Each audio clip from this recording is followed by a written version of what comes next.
everybody. Welcome back to another episode of the Steady Wealth Podcast. I'm Serge Berger, and with me today, very special guest, and his firm specializes sort of on the indexing side, if you will, but in a really great way that kind of hits the trifecta. We'll talk about that here today. We've been talking about a lot of different strategies this year, ways to add interesting, creative, and by creative, I mean, not just fun, but good strategies to a portfolio. And what we haven't really talked about in any way is something that actually hedges risk in a portfolio. So with me today is Rob Swan. He is the COO and a senior portfolio manager at Swan Global Investments. Rob, thanks for being here. Absolutely. Thanks for having me. We were just chatting a little bit before off camera, and we decided to kind of lay out how we want to go through what you offer, which I reached out to you guys a while ago because I just think it's a fantastic product. But we talked about kind of the sequence we want to go through. And we there's actually four main points we're going to focus on. But if you don't mind, Rob, could you give us just a little bit of like a 1 minute breakdown of how did you get into this business, and then how did Swan Global Investment get started? Yeah, sure. Just full disclosure, my background is aerodynamics engineering. So I wasn't born into the financial world, but my brother, Randy Swan, always loved the financial markets. And I remember back when he was in high school, he basically got a safe for Christmas. And I guess he was keeping his little silver bars and gold bars that he earned from his lawn care business in his safe. And so ultimately he started trading stocks at a really early time and was an avid investor. But he ended up working at KPMG, a Big 8 accounting firm, and he was working with offshore insurance companies.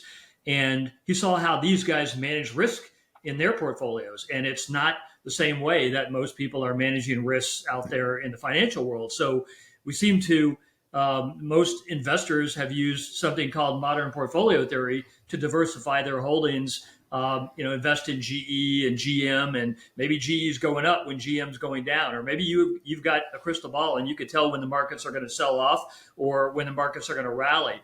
But that's really difficult to do that. So he saw that these large sell-offs in particular do the most damage to the portfolio. And then you spend years trying to get back to square one. So he was looking for a better way to build a portfolio that allowed him to get the long-term returns of the stock market with a much smoother ride, avoid the big losses. And he saw that options were a way to do that. And I know we're going to get into a little bit more details on how to do that. But he launched the firm back in 1997. I was one of his first investors. I was working at Boeing at the time, and then I was working at a software company. But he kept bugging me to join him. And eventually in 2008, I joined him and came on side and really helped him scale the business. I understood it. I started to take over a lot of the trading. And here we are today, many years later, and successfully navigating a lot of these markets. It's a great story, and I think it resonates. I'm sure it'll resonate with a lot of our listeners, because most of our listeners are at least in part self-directed investors, and most of them come from the finance world. So it's always nice to have someone that this relates to. So Swan Global Investments, you run a strategy, and I think the best point to start, in my view, would be right where you said before, the modern portfolio theory. Your sort of 60-40 kind of idea. Maybe you just give people just a little bit of an idea of what that is, and then we'll go right into the hedging part, and we'll talk about the income part, believe it or not, and then the short recovery time part as well. Sure. So I think it was Markowitz that came up with this concept that it's better to not have all your eggs in one basket. I mean, that makes sense. You want to diversify your holdings across different assets, and that can hopefully give you a smoother ride. And you can avoid some maybe company risk because maybe Chevron has an oil spill, so you don't just invest in Chevron, but you also invest in BP, for example. Mm-hmm. So by having these different asset classes, combining these, diversifying your holdings across really stocks, bonds, and cash have been kind of the main idea in order to reduce risk. And we call it modern portfolio theory, but it's many, many years old. So we're talking like 60 plus years old. And that has formed the basis of how most advisors and investors have looked at ways to invest in the market in a more disciplined manner. The problem is that when the markets sell off, when there's under big stress, like a 2008 or 9 scenario, all these asset classes usually fall in lockstep. So there's no place to hide. So unless you have a crystal ball and you can get out of the way, some people think, hey, I know when the markets are going to sell off. I personally have no clue. The markets continue to surprise me. But they're using a combination of diversification, timing, and predicting. And that's not the way you would do things with other areas in your life. So it's kind of interesting that the entire industry relies on this really archaic process of timing, prediction, and diversification as their main risk management. And none of those things are good. Usually you're getting out at the wrong time because you're afraid you're going to lose more money, or then you're too afraid to get in and you miss out on the upside. So we think that hedging is a better way to go. And you do that with your house, your life, your health, your car. You're buying insurance, on those things. Why aren't you insuring and applying that same idea? I don't know when something's going to happen. I know something is going to eventually happen. Unlike your house, which may never burn down, the markets are going to sell off all the time. So this is more appropriate for your portfolio than it is for your house, where it might be just a sunk cost. You're preaching to the choir here in the sense that this is something that I constantly remind people. And of course, understandably so, we've had a 15-year equity, bull market with considerably little volatility, exiled COVID for a moment in 2022 possibly. And, but for the most part, it's been V-shaped recoveries, and it falls on a lot of deaf ears, to be quite frank. And so I've kind of took it to be my mission about a year, maybe 2 years ago at this point or more, to really kind of get people to think a little bit more like risk managers and less like gambling. And I should say, and I should have mentioned this before, but I think it's kind of understood, what we're talking about here is more sort of on an investing time frame. And of course, it's all about we want to make sure we have diversified portfolios regardless, so don't put all your eggs in one basket and so on and so forth. But what's really cool about this is the income part. And as you said before, timing the market, if you have a trading account, obviously, we do this all the time. We have our education business at the Steady Trader. Great.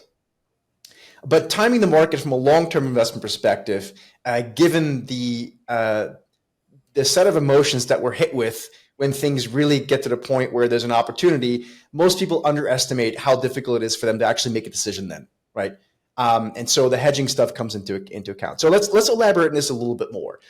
Maybe not to get too technical on this, because I'm sure you can go very detailed on options, and we do have a well-versed options audience as well.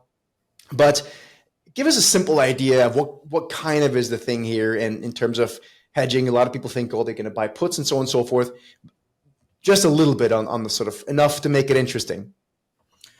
Sure, and you brought up income, so I would deal with kind of the hedging and income a little bit separate. Now, what I would say, if your portfolio is delivering really good, smooth, stable returns, you're always invested, always hedged, you got your protection in place, then you're not going to miss out on the upside. And if the portfolio's returns, if we're getting these great returns over the past 14, 15 years, hallelujah, everybody's got more money in their account. So just don't give it all back. If everybody remembers back in 2008, the market took 4.5 years to recover from a pretty big sell-off, like a 52, 53% sell-off. And a lot of people got out and didn't get back in immediately. So they took even longer to get back to square one. So that's the biggest problem right there. Yeah. When you get back in, same thing happened back in the dot-com bubble.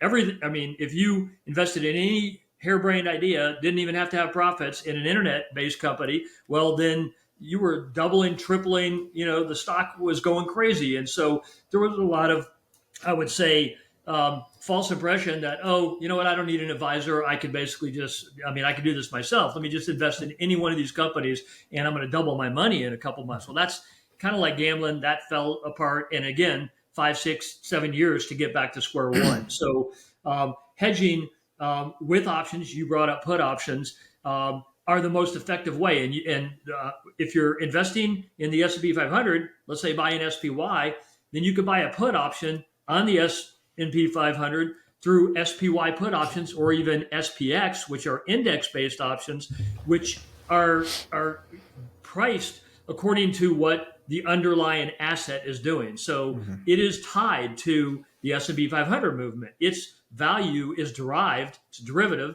is derived from the S&P 500. So if the S&P 500 goes up, then your hedge goes down, and vice versa. The markets go down, your hedge goes up, and it's got a time value associated with it. So you could buy, just like you would with an insurance policy, you could buy 1 year term, a 2 year term, a 1 month, or even a 1 day term now. Options have become way more mainstream.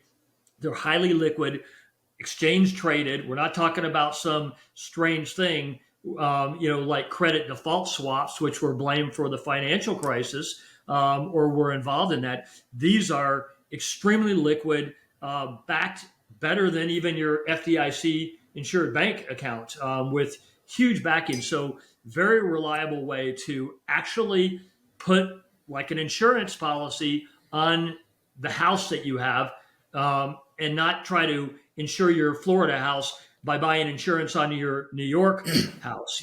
That's crazy. And so that's one really important aspect. And there's a lot of ways to hedge. You could be hedging for a 1 day event. Everybody remembers how you could jump on an airplane and they had these machines where you could buy like flight insurance for the day. Yeah. And they might only charge you $15, but I guess if you died, you get a big payoff. But the insurance companies loves that because the risk is so low and they just make a lot of money on something like that. So you could buy 1 day insurance, 1 year, 2 year insurance, all kinds of different options, and kind of no pun intended. But then on the income side, you can also sell. So if buying a put is like buying an insurance policy, well, insurance companies engage in hedging their exposure, broad-based exposure to the policies that they're writing. Writing a policy is like the income piece that you talked about. So you could, you could sell an option, you could sell a call, or you could sell a put. And if you sell a put, then you are basically hoping that the market goes up. And if you're selling a call, you're hoping the market goes down. So it gives you an ability to plug into the underlying, let's say S&P 500 in this case, and you can make market calls if you want. A lot of people have a lot of fun with options, making these market calls. But Swan is not good at predicting the market. We are putting the right protection in place, and then we use those income strategies to try to offset the cost of the insurance that we're buying. So if I can deliver you your insurance for free, then I can use those short-term trades to maybe make a little bit of money so that I can cover some of the time decay of the hedge that we're putting on, which would be great. I wish my insurance company did that. They say, well, sometimes you're not going to pay for your insurance. I fully understand that. And you bring up, I'm going to quickly bring up a chart just for interaction purposes, or at least visual aid. So we just touched on two things. So this is actually the ETF that you guys run. It's ticker symbol HEGD. HEGD. And it goes up, with the S&P. But not only are you buying protection, so you're hedged, but you're also selling options against. And I'm assuming you're buying protection longer than the options you sell. So is that the idea? So you're a little more like a calendar kind of an idea? Yes. So the options that we're buying for protection, we're buying long-term options. We're buying something that's 2 years out. None of our competition is buying that far out. But if you're going to always be hedged, then you want to be buying something that is most cost-effective. So buying a longer-term option, we don't hold it all the way for 2 years because it depreciates. Every day that goes by, it's worth less and less because you have less time left in this. And time value is one of the pricing components of an option. So we're buying 2 years out. And then if we're going to sell options, we want to sell short term because there's a lot of juice in those and we need to actively manage those. So we might sell something and get out a week later or a month later, but we might be selling something that's only a couple months out or a month out, and then looking with the market moves to take profits very quickly. But you don't only have to sell options to generate income or additional return. You can also buy options, and we buy calls and call spreads, which means that we buy a call at one level and then we sell another call at a higher level. And the point with that reduces our risk to losing like some unlimited amount of upside. So if you sell a call and the market goes up above that call strike, then you are going to lose one for one what the underlying market's losing. So you can minimize your risk by selling and buying a call at the same time, or vice versa, buying a call and then selling a call higher. And then we manage those trades to give us additional supplemental upside, synthetic upside, that's tied to the underlying asset that we have, which is, let's say, the S&P 500. So I know that's a lot of details, but options have a huge amount of flexibility to be used, to be put together in exactly the mathematical way that you want to, the risk that you want to take and the return, the opportunity that you want to get in terms of upside. Yep. No, I love it. So we got the hedged part. So this thing is hedged. You long growth. So that's the first part. We're long growth. In this case, the S&P 500, U.S. growth, for at least to a good extent. Then we're hedged. And then we got the income part. Does HEGD qualify as an actively managed ETF then?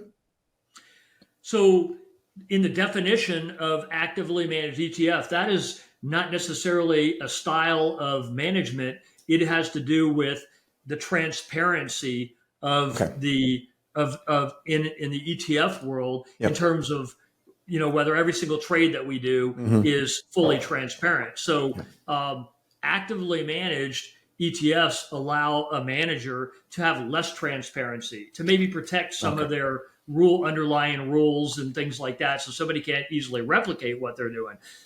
So HEGD is actively managed by Swan in multiple ways. We talked about the income of maybe getting in and out really quickly in order to generate some small returns. But the core of the portfolio, the growth, which you've got the S&P 500, is fairly passive. We've got all the diversification we need, and it's got great upside opportunity, but we actively manage the hedge. So our style of management is to take advantage of market movements. And I don't know what the market's going to do, but if I was climbing a wall, then I would want to climb up 15, 20 feet, and I want to knock a piton in the wall so that I don't fall all the way back down.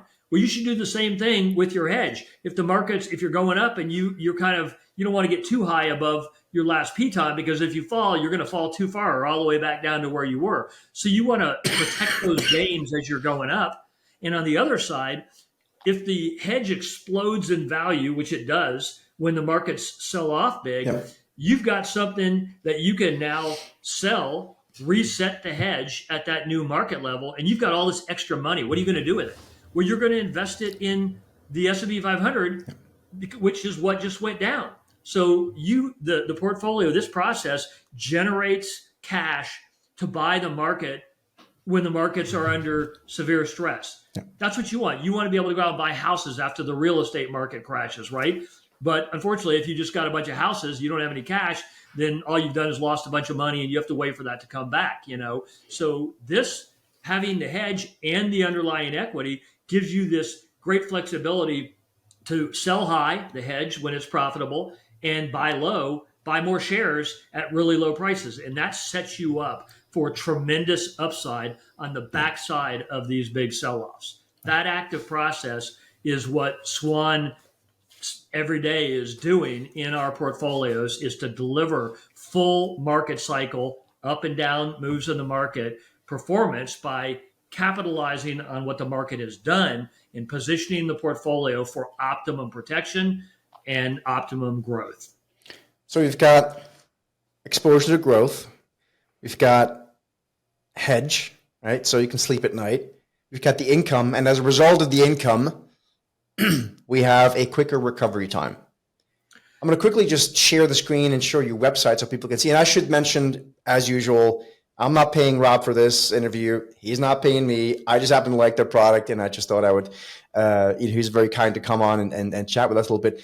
But can you talk a little bit about that recovery time? Meaning, let's say you have a down year. I don't know if you have an example that you want to maybe quickly touch on, and how quickly this product would rebound versus, let's say, the S&P 500 as a benchmark.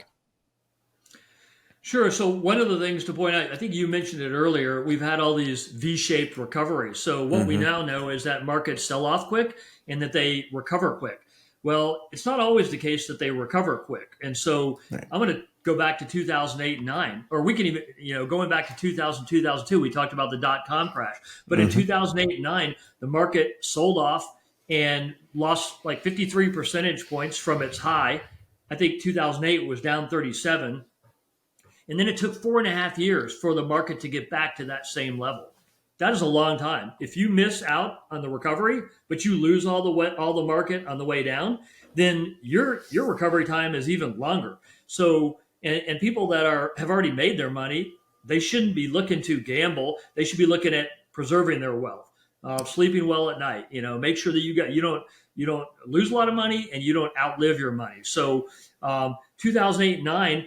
Swan in our separately managed account strategy before we even had mutual funds and ETFs, we lost 4.5% after fees in the 37% down period, and Incredible. That was great. But the better thing is that we acquired a bunch more shares by monetizing the hedge, selling the hedge when it exploded in value. We don't go without a hedge, so we reset the hedge at that new market level, and then when the markets bounced like it did in 2009, we were off to the races. We got back in the black in July of 2009. The market took 4.5 years to get back to square one. Yeah. When that happens, it's really difficult for the market to ever catch us. Now, the market may generally, if the market's up, 30% in a given year, like recently, we may only get, up, 20%, but we're okay with that. 20% is a great return for a protected portfolio. And we think that managing through these big up moves, big down moves in the way that we're talking about is just a better way. You get to keep more of your money. You don't have the emotional stress, and ultimately your portfolio is more sustainable as opposed to just, like a roller coaster ride. I love it. So if I were to kind of put a bow around this, what you guys are doing is not reactionary, but really you're prepared all along. And I think when I look to the self-directed investor, and we speak to them every day, and a lot of investment advisors as well, there's the vast majority of the strategies is really reactionary. You can't have a recovery time in 2009 that was a bunch of months compared to a few years versus the S&P unless you prepare. That cannot be done, realizing that the economy is coming apart in this specific example, and then buying a bunch of puts. That you have to do all along. And I think that's really kind of what impresses me with what you do here. You also mentioned, so you could sleep at night. Well, I didn't make this up, although I wish I would have, but our last name is Swan. The name of the firm is Swan. Yep.